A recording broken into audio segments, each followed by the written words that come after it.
Bienvenidos a la sesión 2 de Elementos de la Administración Pública.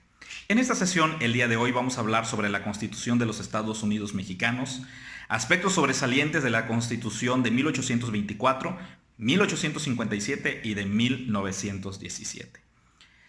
A pesar de que México es un país que se fundamenta en las bases republicanas, democráticas y federales, su fisonomía apenas guarda un parecido con la de hace algunos años.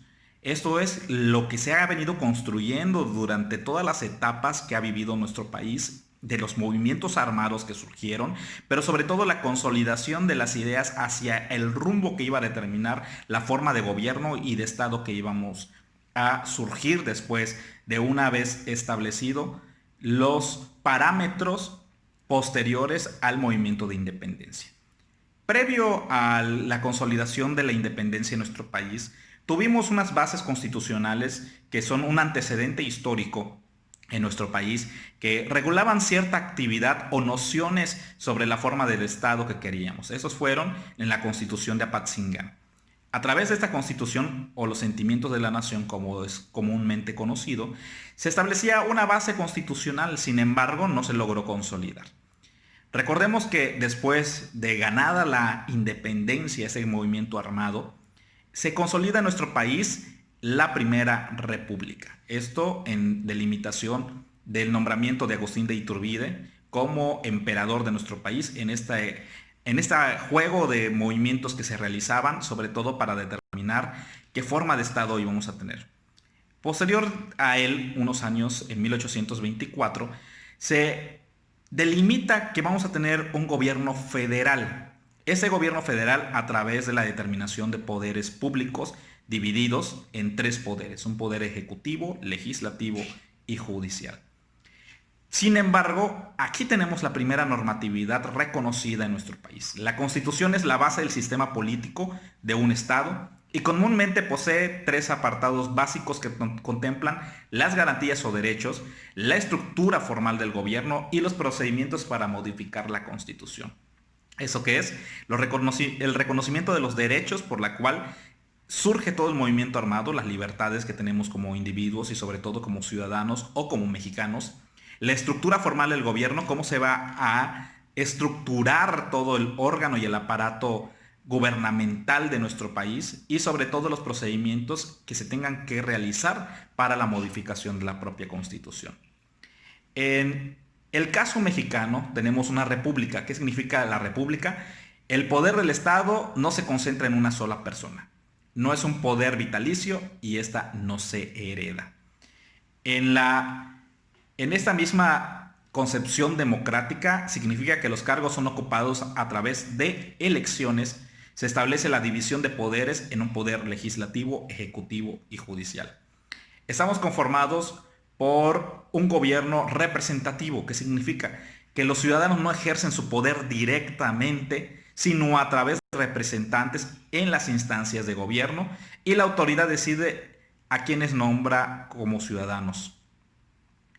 Y por último tenemos un gobierno federal. El gobierno federal es la composición del Estado a través de entidades, estados, libres y soberanos en lo que concierne asuntos internos, pero de manera externa se encuentran unidos en una federación a través de un pacto nacional.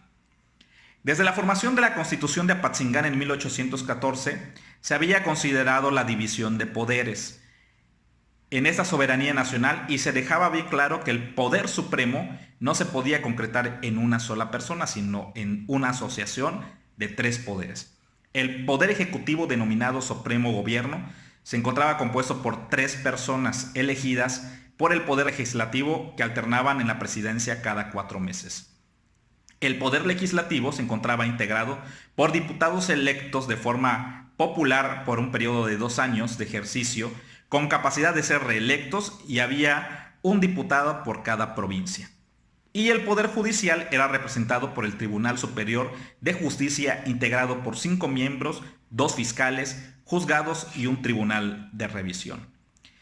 Para la Constitución de 1824, como dijimos una vez ya pasado, todos estos movimientos armados, todo el ejercicio de la primera monarquía que tuvimos, del primer imperio que tuvimos en nuestro país, La Constitución de 1824 hubo algunos cambios en el Poder Ejecutivo. Se encontraba integrado por una sola persona elegida por diputados, uno por cada 50,000 habitantes de las legislaturas locales. Además, le otorgaba la facultad a titular de este poder de nombrar y remover a los secretarios de Estado. También se contempla la reelección a cargo después de un periodo y se establecía el cargo de vicepresidente de la nación. En el caso del poder legislativo, habían dos cámaras. La primera de diputados, donde cada uno de ellos representaba a 50,000 habitantes y eran elegidos de manera indirecta por las legislaturas. Y la segunda integrada por un senado donde existían 2 senadores por cada entidad, y su periodo en el cargo de ambos casos era por 2 años. El Poder Judicial, a su vez, descansaba en la Suprema Corte de Justicia y en los estados y en los tribunales de justicia locales.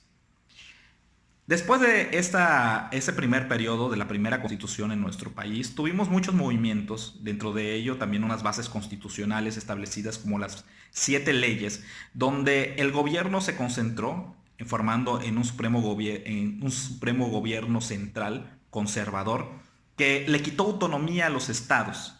Esto que ocasionó que hubieran revueltas de nueva cuenta, que había fricciones dentro de nuestro país. Cuestión que surgió también en un gran monopolio que tenía la Iglesia sobre asuntos públicos, lo que originó que surgieran otras ideas constitucionales que fueron las bases de reforma.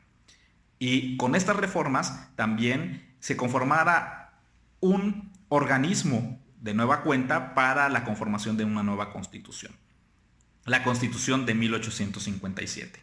En la Constitución de 1857 determinaba el poder ejecutivo recae en una persona, quien era elegida de manera indirecta cada 4 años, y desaparece la figura del vicepresidente, ya que en ausencia del poder tribunal quien tomaba las riendas del país era la Suprema Corte de Justicia.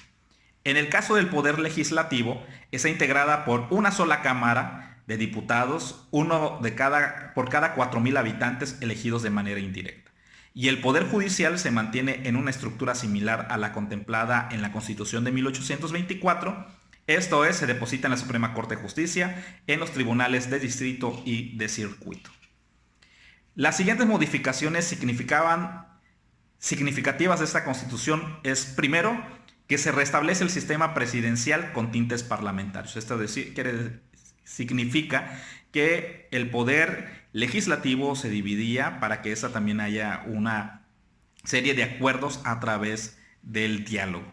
Se restablece el federalismo y la república representativa, el cual estaba compuesta por 25 estados, un territorio y un distrito federal, devolviéndoles a cada uno su soberanía y su propia autonomía. Se establecen las garantías individuales como la libertad de expresión, la libertad de asamblea, la libertad de portar armas. Cuarto, se reafirma la abolición de la esclavitud y eliminó la prisión por deudas civiles, las formas de castigo por tormento, incluyendo la pena de muerte, y las aduanas internas. Quinto punto, se prohíbe el uso de títulos de nobleza, honores hereditarios y monopolios. En sexto punto, se establece una educación libre y laica, las bases de la reforma. Séptimo, se prohíbe la corporación de civiles o eclesiásticas para adquirir o administrar bienes raíces, a excepción de los edificios del servicio u objeto de la institución, que fue un antecedente de la ley Lerdo. En octavo punto, las obligaciones de los mexicanos. Noveno, obligaciones de los ciudadanos. Décimo, la soberanía de la nación que dimana directamente del pueblo. Décimo primero, la supresión del Senado. Como 12º punto, la división de poderes en ejecutivo, legislativo y judicial. Y como 13º, los secretarios están obligados a rendir informes en la Cámara de Diputados. Esas fueron las modificaciones más significativas que tuvo la Constitución de 1857. Por último, tuvimos una etapa también de movimientos armados, raíz que tuvo por el gobierno de Porfirio Díaz, que se alargó por 30 años. Sobre todo la supresión de muchos derechos que tenían los mexicanos, que ocasionó también otros movimientos armados, y con ello la Revolución Mexicana. Una vez concluida esta revolución, se establece las bases de la Constitución, el Congreso Constituyente, para las bases de la Constitución de 1917, que fue el resultado directo de la política mexicana y sobre todo que también se funda por principios de la Constitución de 1824, de la Constitución de 1857, del espíritu de la Constitución de Cádiz, de elementos constitucionales de Ignacio López Rayón, de los sentimientos de la nación de José María Morelos, del Estatuto Provincial del Imperio Mexicano o Constitución de 1865 y el programa del Partido Liberal Mexicano de 1906. Esta nueva constitución sigue conservando la forma de gobierno dividido en poder ejecutivo, legislativo y judicial, así como un gobierno de república representativa, democrática y federal. El poder legislativo se vuelve otra vez en dos cámaras, la Cámara de Diputados y la de Senadores. Se establece que los cargos emanados de los representantes del poder ejecutivo y legislativo serán elegidos mediante elecciones directas, es decir, del voto de los ciudadanos. Se decretó la no reelección para el poder ejecutivo, se da mayor autonomía al poder judicial, más soberanía a las entidades federativas y por primera vez se contempla la figura del municipio libre. Por otro lado, se da un ordenamiento agrario relativo a la propiedad de la tierra, esto por el espíritu también del movimiento armado, que fue donde las atribuciones, sobre todo en dos temas y dos rubros, que fue la cuestión laboral, que se consagra en el artículo 123, y sobre todo en las cuestiones agrarias y también en el principio del artículo 27 constitucional. Y nuevamente se ratifican las garantías consideradas en la Constitución de 1857, donde se determina la libertad de culto, la enseñanza laica. Se adiciona la educación gratuita, la regulación de jornadas laborales y se reconoce la libertad de expresión y asociación de los trabajadores. Esto en principios de cuáles fueron el avance que tuvo cada uno de estos procesos que conformaron el proceso de construcción de nuestra nación. Pasando de la Constitución de 1824 en la formación de Estado, en 1857 en el reconocimiento de derechos y en 1917 sobre todo la distribución y el reconocimiento de tres esferas de gobierno y la división de poderes.